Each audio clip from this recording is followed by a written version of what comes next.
Hello everyone, welcome to another Invader video. Today we'll be looking at a very old game between Hideyuki Fujisawa and Aio Sakata. So Aio Sakata is playing as black and Hideyuki Fujisawa is playing as white. Both players are very famous back in the days, even till today. I mean, they're just historical, legendary Go players. Especially Fujisawa, many professionals have they grew up learning his games, and he's just as legendary as Go Sagan, and as well as Ayo Sakata. So today we'll be looking at how the invasion happened in their game. So at this point, the next move, Ayo Sakata decides to block on the third line. This is an excellent move because the next move, he's aiming at this peep here, right? There's some follow-ups to this move, and obviously there's, if white does not protect, there's also this possibility of destroying the corner. So this move is very nice. It looks slow, but it aims at multiple weaknesses.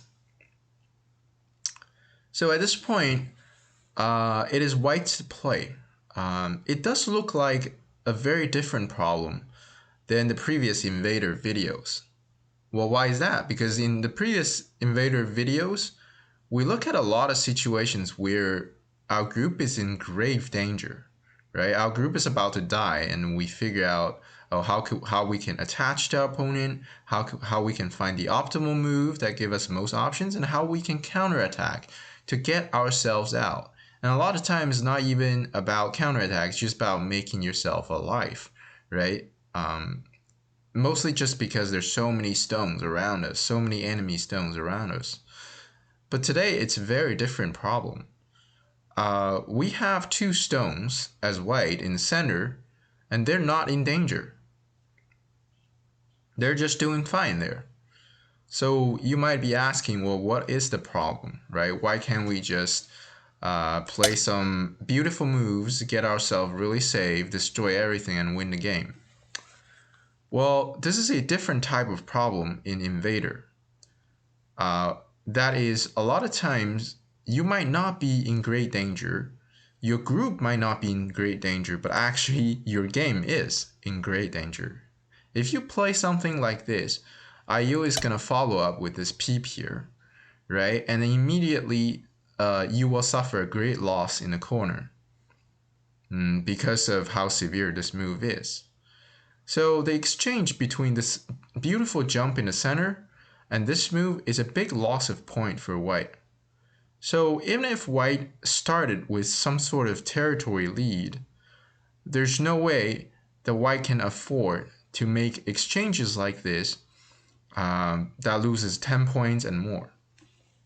And this is a lot of times what happens to my students, the viewers, players online, is that they grabbed a few corners and then they're very happy, and then they started to play really slow. They try to play repetitive moves, they try to play excessive moves to make sure the dragon is extra safe, right? So the dragon's already safe and they spend moves to make it extra safe. And then they start to exchange moves that are worth 2 points to enemy moves that is worth 15 points. And after a couple of exchanges, they realize, oh, we're behind by 20 points. So this is one of those typical situations, right? Had you play something like this, even Ayo just plays solidly by playing this kind of moves. You play another one, I play another one. All the territory lead that white used to have is vanished because the corner is shared by black now, right? Black is probably going to have more points than white. And then how are white's two corners here going to compensate for whatever black has on top? Because remember, later on, black can still play a move, and there still looks like there's 25 points here. Right? Black can also have this kind of move, and then here there's a lot of points. So So it is very important for us to have a sense of urgency in this kind of situation and that we take initiatives. So what do we do, right? If we play a move in the center, then, we're too slow. But if we don't play moves in the center, let's say we just play somewhere else, black will follow up with an attack and we're under attack. And then with this attack, black's probably going to build another moyo on the board. So this is a very difficult situation, and it's difficult in a very, very different manner. So if we think about principles, so we said we should attach to our opponent, but clearly there's nothing to attach to at this point because our group is super safe.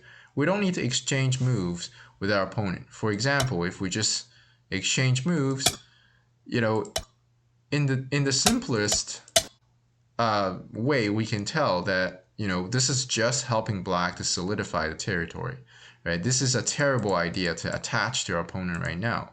So our principle 1 is going to fail. What about principle 2, right? What about we find a move that gives us most options? Well, this principle clearly does not apply because we have a bunch of options. We can make the monkey jump here, we can keep jumping horizontally, vertically, there's so many options. We don't need more options at this point. So what about our third principle? We should counterattack. So that principle is very, very interesting in this game. And now let's examine how Fujisawa, the greatest player of all time, has dealt with this really hard situation. So in the actual game, he decides to push and cut. This reflects his understanding of Go and his sense of urgency, right? When he push and cuts, the board starts to light up because now we can tell black's 2 stones and 2 stones over here are in trouble and they need to at least spend a lot of moves to deal with themselves. The game follows up. Ayo Sakata follows up with a kick. This is a shape move. So this is aiming at the wedge here. If you play anything else, there's a very serious wedge that's going to end the game right now. So instead, Fujisawa hanes and then tiger's mouth, forcing Ayo Sakata to mitigate this cutting point. Fujisawa pushes, and then Ayo defends very actively. This is a very good move, right? So for example, if white push and cuts, black's gonna Atari and then attach here. White has only one way to struggle, which is this one.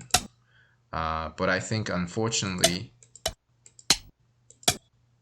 right, so this is all very easy reading, and then I'll leave to you to verify there's absolutely no way that white can survive this, right? There's only 2 liberties.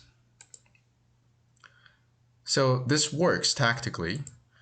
Fujisawa has to push out, and then after an exchange, Ayo extends and white pushes again, and then Ayo fixes the shape. And at this point, Fujisawa in the actual game decides to play the knight's move. I think a slightly better move would be just attach here. This would be more vigorous and more, more active. So has the game played out perfectly like this?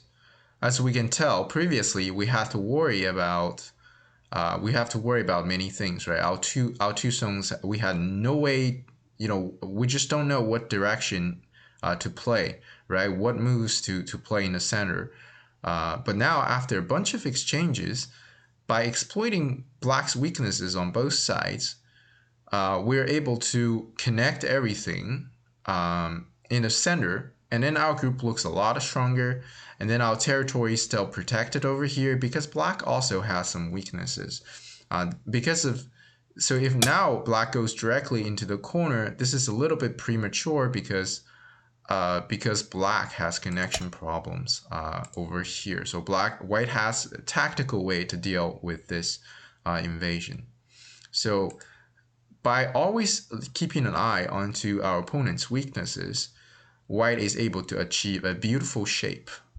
and a very successful invasion in the center. And in the meantime, the weakness is still not gone, and then we can further benefit from these weaknesses.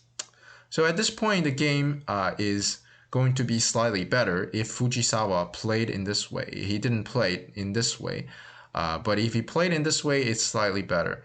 Ayo Sakata has the option to counterattack by first making an exchange here, and then look at a wedge here to start another very fierce fight, right? So the game is still very playable for both players, and they just need you to use their strengths to fight in here. So this wedge will make the game really complicated. But regardless, this is going to be a beautiful way for us to play, for us to learn.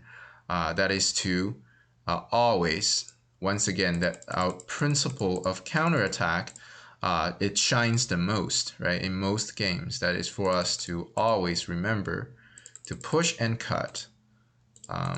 And then we can tell how many moves we have exchanged.